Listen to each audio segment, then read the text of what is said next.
లక్షల గొర్రెలు ఉన్నాయంట తెలంగాణలో, సంతోషం.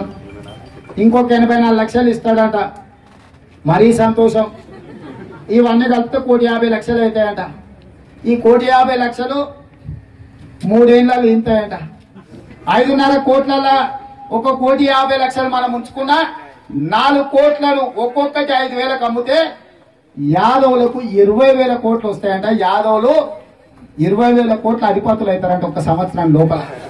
మన రాజరామ్ని అడిగిన, ఏమైనా రాజరామ్ వచ్చేసారి ఎన్నికలనే ఖర్చులు ఏమైనా అప్పియారా, ఏదన్నా చూసుకోవాలి మంచి చెడ్డ. మరి 20,000 కోట్లు అంటే మరి నీకు కనీసం 20 కోట్లు వస్తాయి కదా రాజరామ్. మీరు ఓంగా నాకేమన్నా మిగులుతో మరి నన్ను కూడా చూసుకోవాలి, ఇన్ని రోజులు మన ఇద్దరం కలిసిమెలిసి ఉన్నాం కదా అని అంటే రాజరామ్ మాట చెప్పిండు, అన్న చెట్టు కట్టేసి గొర్రెను కొట్టింది అనుకంటే ఎక్కువ కొట్టాలి కేసీఆర్ను.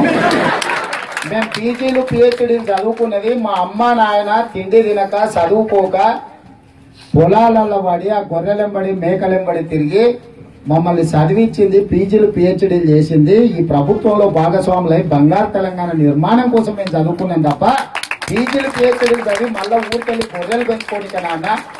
ఇవాళ గొల్లోళ్ళని గొర్రెలు, కుర్మ గొల్లల్ని గొర్రెలు పెంచుకోమంటాడు, గౌడ్ని తాడిసెట్లు ఎక్కమంటాడు, ముదిరాజులను పెస్తోళ్ళని చేపలు పెంచుకోమంటాడు. కేసీఆర్ కి బాగా తెలివితేటలు ఉన్నాయి. ఆ తెలివితేటలు మొత్తం మనల్ని ముంచడానికి ఉపయోగిస్తున్నాడు. ఎవడన్నా తనకున్న తెలివితేటల్ని మంచి చేయడం కోసమో బాగు చేయడం కోసమో భవిష్యత్తు కోసమో ఉపయోగించాలి. కానీ ఆ 10 ఎకరాలలో కూర్చొని ఆయన ఎంతసేపు విద్యార్థులను ఎట్లా ముంచాలి, నిరుద్యోగులను ఎట్లా ముంచాలి, రైతులను ఎట్లా ముంచాలి, అన్ని ముంచుడు ఫార్ములాలు, ముంచుడు స్కీములే తప్ప ఏదైనా ఎవరికైనా భవిష్యత్తు కోసం అడగంగానే చేసిండ ఆలోచన చేయాలి. మరి ఇలాంటి పరిస్థితుల వల్ల మనం తేరుకోవాలి, ముందుకు సాగాలంటే ఖచ్చితంగా మనందరం కలిసి కట్టుగా ఉమ్మడిగా పోరాటం చేయాలి. మీ పోరాటానికి అవసరమైన అన్ని రకాలుగా మీవి సహేతుకమైన న్యాయబద్ధమైన మీ హక్కు, మీ అధికారం కోసం మీరు ఏదైతే పోరాటం చేస్తున్నారో తెలుగుదేశం పార్టీ 100% అండగా ఉందా. మీరు ఎవ్వరూ అధైర్యపడాల్సిన పని లేదు.